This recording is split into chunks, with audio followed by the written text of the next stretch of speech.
Welcome to this tutorial brought to you by River City Graphics. Today I'm going to be taking a request from my website. So if we go over there, we can see the post. And this post asks, could you publish a tutorial for a slideshow that has both automatic image and thumbnails at the bottom? So I said that I could do that. And basically what this tutorial is going to be is a combination of my simple image gallery and my automatic one. So to just kind of give you an idea of what that's going to look like, I have some other pages from my site. I have my simple image gallery here. You can see that I have the code and everything in the video. At the bottom you can see how this looks. If you click through the thumbnails, you can see that it'll bring up the bigger image of that thumbnail. And we're going to be combining that with the automatic image gallery, and I'll just go over here, and again the code and everything. And then basically the gallery will just go for 2 seconds on an image, and then it will go to the next image, and so on for a continuous loop, and it'll just repeat over and over. So basically what we're going to be creating is a gallery that runs on its own but also has thumbnails, and if you click that it'll stop on that image, and then when you take your mouse off of the thumbnail then it will start up and it'll continue continuously on. So one thing that I wanted to mention is that I'm going to have all of the action script and the project files and everything for this tutorial that you're watching right now in the Flash section under image galleries. And also I'm going to be using some of the code from the tutorials that I mentioned, the simple image gallery and the automatic image gallery. It's important once you start having a lot of files to be able to look back to your previous files and be able to copy and paste things. Like, there's no reason that if we have a timer function that we should have to make one again, because we have one right here. We can just copy and paste and we know that it works correctly and everything. So I'm going to still explain what all this does, but I just wanted to let you know that if you are making Flash files, to make sure and save them, because you have valuable code there that'll save you time if you can just copy and paste that later. Alright, so enough of the preliminary stuff. We're going to actually start with Flash now, so I'm going to open that up. And we're going to create an ActionScript 3 document, and this is important because you want to make sure you are creating an ActionScript 3 document, because this tutorial is for ActionScript 3, and ActionScript 2 will not work unless you change the code. So we're going to create ActionScript 3. Then I'm going to change the stage size to 600 pixels by 500 pixels. Okay. Click OK. And now what we're going to do is bring up our timeline, and I'm going to create 2 more layers. So I'm going to click this little button down here to create a new layer. Then we're going to call the bottom one Big Images. We're going to create the second one and basically call that Thumbnails. And the third one we're going to call AS for ActionScript. So the next thing we need to do is create 3 more blank keyframes on our Big Images layer. So I'm going to right click on just an open frame that doesn't have anything on it. Right click, put Insert Blank Keyframe, and do that again and again until we have 4 keyframes. So then basically we need to put each of our images on this, so we need to bring in our images. So I'm going to go over to Library over here, and we're just going to go to File, Import, Import to Library. And I have my images here. Let's click on the first one, hold Shift and click on the last one in order to select them all, and open those up. And I'm just going to size this down so we can see our stage a little more clearly. And what I'm going to do is basically go to the first one and make sure that the little red thing that you move here is called a playhead is on the first frame. Drag out your first image, and then we're going to move the playhead to the second frame, bring out your second image, and so on. Third frame, third image, fourth frame, fourth image. Okay? And so what we're going to do now is basically position these. So I'm going to click on this image, go to Properties, and I already have this figured out. You'll want to make sure that these are the exact same for each of yours, but I already have this written down. And then we're going to make the width 558. So I have 18 or 20 for the X, 18 for the Y, and 558 for the width, and 372 for the height. Is basically the same thing for each of these. So I'm just going to go 20, 18, 558, and it'll automatically change the last one because all of the images are the same size. So 20, 18, 558. And basically what this is doing is it's making them the exact same size and position on each layer. So I still have to do the last one, but it'll just help to make it a more coherent process for viewing the gallery. So we're going to say 20, 18, 558. Alright, so you can see they're all in the same spot now. So that's going to make it look pretty nice.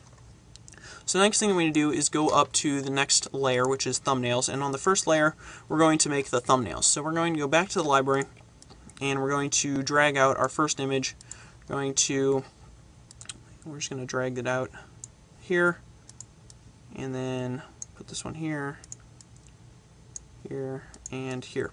And we're just going to basically change the size of each of these. So we're going to go Properties, okay, and the width is going to be 129, and it'll automatically change the height. And again, 129, and 129. Now just make sure that you have these in the correct order. You want to make sure that the order that you have the frames in is the same for each of these. So I'll have columns, markers, strawberries, and then trees for mine. But it just helps. It makes it look nicer if you have them in the right order as your images play. So basically what I'm going to do with these is I'm going to select them all, go to Window, Align, then I'm going to click this button here, which aligns the top edge, and you can see that it moves them all into the same height. Basically, they're all level at the top.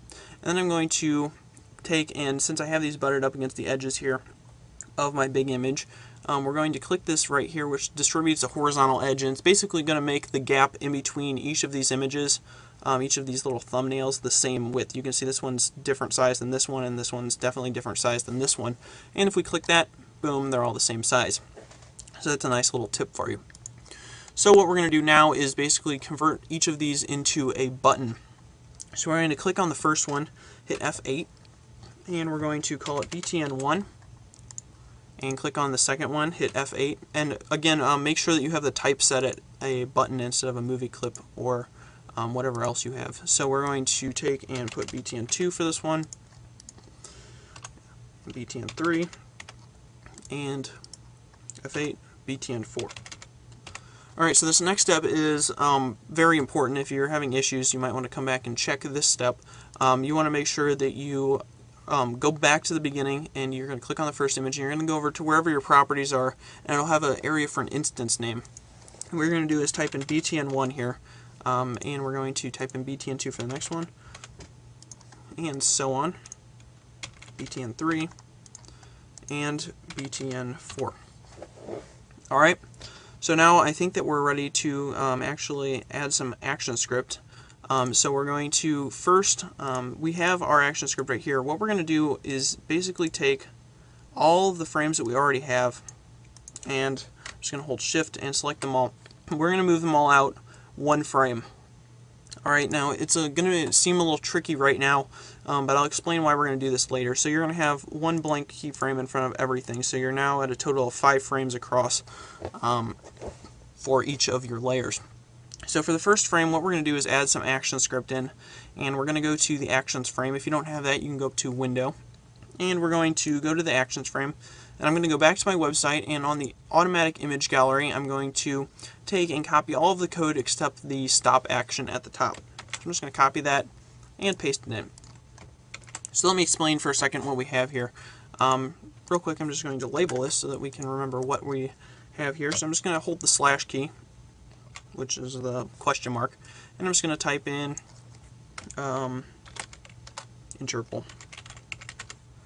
Alright, so that'll make our interval gallery right there. So what we have is this, what I just added in was a bunch of slashes, which basically is just like a comment system. This won't actually do anything, but it'll help us remember what this is for. So what we have here is basically the code that is going to run the timer. So I guess I can call this timer. And what we did is we created a variable, and if you want a more in-depth explanation of this code, you can go check out that tutorial for the automatic image gallery. Basically, we created a variable called nextImage, and then we basically made that a timer variable, and then we created a new timer that's going to change something every 2,000, which is equivalent to 2 seconds. So for every second that you want your image gallery to stay on an image, you will add 1,000. So then we added an event listener to this variable. So we said that the next image, which is, we call it next image because it's going to be playing the next image. So next image.add event listener, and then in the parentheses it's a timer event, and then .timer, and then we have a function called play next. So it's going to play the next frame in the timer. So then we're going to start the timer, which is going to cause it to play the function, which is going to go to the next frame. So we have function play next, event, and it's an event, and then it's going to go to the next frame. So basically just whenever it gets to 2 seconds, it's going to play the next frame. So that's how that code works right there for the automatic image gallery, and we're going to be using some of this code in order to integrate it into the simple image gallery. So in order for the automatic image gallery part of this to work, we need to also be able to stop it at the very end and send it back to the beginning. So once it gets to this last frame here, once it gets to our tree picture, it's going to need to go back to the beginning and basically restart the timer. So I have code for that as well, and that is right here. So we're going to copy this last frame code, go to Flash, and what we're going to do is put it at the very end off of the last frame. So we're going to basically go to after our tree picture, one frame, right click, insert blank keyframe, click on the actions, paste, and what we have here is basically stopping the timer.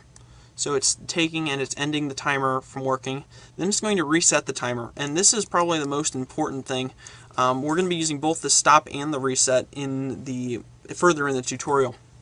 Basically, you're stopping the timer from working, then you're resetting it. And the reason that you're going to reset it is because if you were to just go back to the very beginning without resetting the timer, it's basically trying to run 2 timers at one time because you haven't really reset the first one, and it ends up screwing up your timing, and it starts going at like a really quick speed, and it'll just progressively get faster over time until your timer is completely messed up. So you want to make sure you're using the reset in order to do that. And then we're basically going to the first frame. And what we're going to do is change this to play. And if you actually were to run this gallery right now, it would actually freak out because it's playing, but we need it to play because it's going to move to the second frame. It's part of why I said that it was a little bit tricky, but I'm still going to get to explaining that in a little bit. So we're going to move that to play instead of stop. So I'm going to go to the timeline. And now we're actually ready to add in the action script for our buttons, so our thumbnails are actually going to work. So what I'm going to do is take and go to the second frame of our AS layer, which is basically running the entire rest of the gallery besides the first frame. And so I'm going to make sure and select that, go to Actions, and I'm going to go back to my website, go over to the Simple Image Gallery, and this code is pretty much, we can copy this right from here. We're copying the ActionScript 3 code, Control-C, go over to Flash, and we're going to paste that in. Alright, so let me try and explain some of this right here so you know what is going on in this code. So we have btn1, which if you remember right, is our thumbnails. And we created those thumbnails and put an instance name of btn1. So we're going to be targeting that, so we're going to say if button 1, we're going to add an event listener. So it's basically, an event listener is something that's waiting for it to happen. So it's like just sitting there. It's like, if this happens, I'm going to do something. So it's like, if what I have in these parentheses happens, then I'm going to do something. So button 1 is waiting for a mouse event.click. So it's waiting to be clicked. And if it's clicked, it's going to run the function play1. And then play1, I have it right here, function play1 is an event, and it's a mouse event. And what it's going to do inside of here, and the void is basically saying it's not returning any data. And then what we have inside of here for it to actually do is go to and stop on what was in my previous tutorial, a frame called leaves. And what we need to do is basically change this. You can use frame labels. I'm not using them in this tutorial. If you want to create them, you can basically go to a frame and then come over in the properties and label it a certain word, and you can put quotes around it and use that. But I'm just going to call it 2 because basically it's going to go to frame 2, which is our first image, and then 3, 4, 5 because we already have the first one, which we don't want to select because the images are starting on frame 2. So we're going to go back into that, and I'm just going to change leaves and take out the quotes. I'm just going to put 2, and then while we're at it, I'm going to change the rest of these. I'm going to say 3, 4, and 5. Okay, let's make sure I numbered that correctly. Alright, so now that I did, the next thing that we need to do, what I haven't explained yet, is basically the second thing that I just changed here. You can see button 2 is the exact same thing as button 1, except it's btn2, and I change it to play 2 instead of play 1, and play 2 right here. So it's basically the same thing. If you copy and paste that, just change the numbers, and you're good to go. So that code is pretty straightforward. So up here on the stop action, I'm just going to put a semicolon. It doesn't really matter, but I like to put that in there. Alright, so the next thing that we need to do before I forget is to go to the timeline, and we need to make sure that these thumbnails are on each of the frames. So if for some reason your thumbnails are only on the first frame, you need to make sure that they're on all of the frames here. Mine seem to be. If they're not, you're going to want to click on your thumbnail frame, go to copy frames, and then go to last one and go to paste frames, so that all of your thumbnails are on all of your images, because you don't want them to only be on the first one. So that was just a little side note there. So I'm just going to go back into the action script for the thumbnails. And what we're going to do is basically integrate this with the automatic function right now. So the way that we're going to do this is, the first thing that we need to do is we click on a button. So we need to stop the timer from working. Alright, so we don't want the timer to be going anymore. We want to take and stop it. So I'm just going to take and paste this. Right here we're going to go to and stop 2. And so I'm just going to say next image, which is what we called that timer. And we're going to say dot stop, open close parenthesis, semicolon. And that will stop it. Actually, I think I'm going to put that before the go to and stop, just to make sure that it stops that first. Alright, so I'm just going to take and paste that on each of these other ones, just to be sure that we have that in there, because if it doesn't stop, then what's the point of having the thumbnails, because it's just going to blow through them. So we're going to paste that in front of the go to and stop on each of those functions. Alright, so now back up in the first function, I'm just going to take and put some slashes in here so that while you're watching this on YouTube, it's easy to distinguish where I'm at, and I'm only in the first button here. So I'm in between these two sets of slashes. Alright, so now after the go to and stop, what we're going to do is we're going to add an event listener, and we're going to say if I stop having my mouse on this thumbnail, then we want to reset the timer. So we're going to start the gallery playing forward again. So we're going to call that btn1 dot add event listener, and the E and the L are capitals on add event listener, open close parenthesis, semicolon. Inside of that, we're going to, inside the parentheses, we're going to type mouse event, capital M, capital E, and then dot roll in all caps, underscore out in all caps, and then comma, and we're going to name a function, and we're just going to call it rollout. Alright, so now we need to create this function, so I'm going to go to the end, hit enter a couple times, type function, rollout, okay, open parenthesis, event, colon, mouse event, and again, capital M, capital E, and then close parenthesis, and then colon, void, open curly bracket, hit enter twice, close curly bracket, up arrow key. Alright, so now what we're going to do is take, oh, it already added a curly bracket in, so I didn't need to add a second one. So you just want to make sure that you have two curly brackets down here at the end and no more, otherwise that'll give you an error. Alright, so inside of this function, what we're going to do is, remember before I said whenever you're restarting a timer, you don't just want to start it, you want to reset it and then start it. So we already have it stopped, we need to reset it, and then we need to restart it. So we're going to say next image dot reset. Okay, and then open close parentheses, semicolon, and I'm just going to copy this, and then hit enter, paste it, and then instead of reset, we're just going to type start. If I spell that right, start. Alright, so we want to have it reset, and then it's going to start up again. So every time you click a button, it's going to stop the timer. So it's not going to be moving forward on its own anymore. And it's also going to go to and stop on that image. So it's going to stop the timer and go to that image.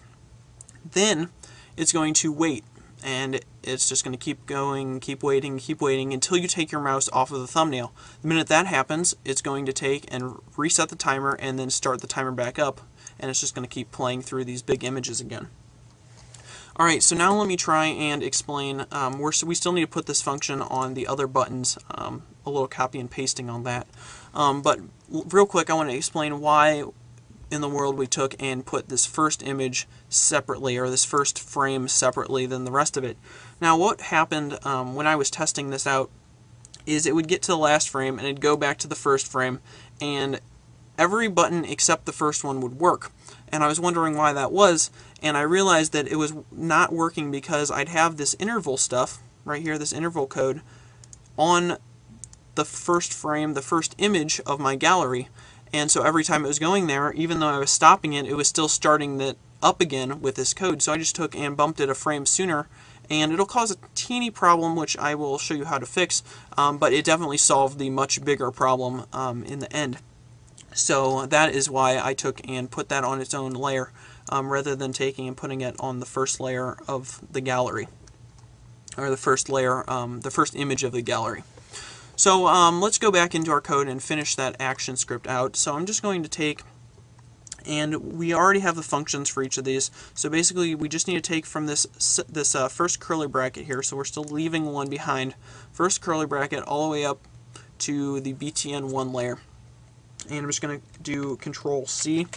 I'm going to go down, and I'm going to go right after the go to and stop of the second function. Paste that in. And remember, we had btn1 in there. You're going to want to make sure and change that to btn2. So we're going to go down to this third button, right after the go to and stop, hit enter, paste the code in again. Okay, and change the button 1 to button 3 so that it corresponds with all of the play 3 and everything. And then we're going to go down and do that again on the last one. So I'm backspacing that. I mean, technically it doesn't matter, but I just like to have it all lined up. And then we're going to change btn1 to btn4. Now, if I lost you, basically we're taking and what we did in the first one and making it look the exact same for the rest of the functions. So if you got confused, look at the first one, make sure it looks the same for the second ones, except that the numbers are changed. So you should have 2's corresponding throughout the entire thing, except for the go to and stop for that one, and then 3's and 4's for the next one.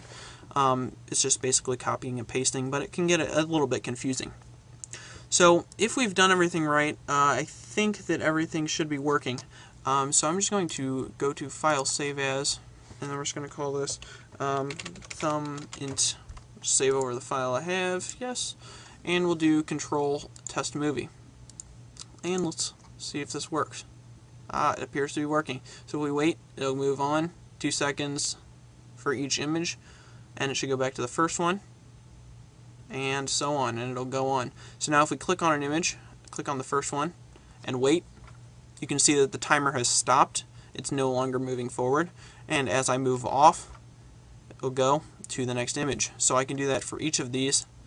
I can take and just, I want to stop on that one and look at it. Alright, I'm done looking at it. I can take my mouse off, and you'll see that it'll start up with the automatic timer again.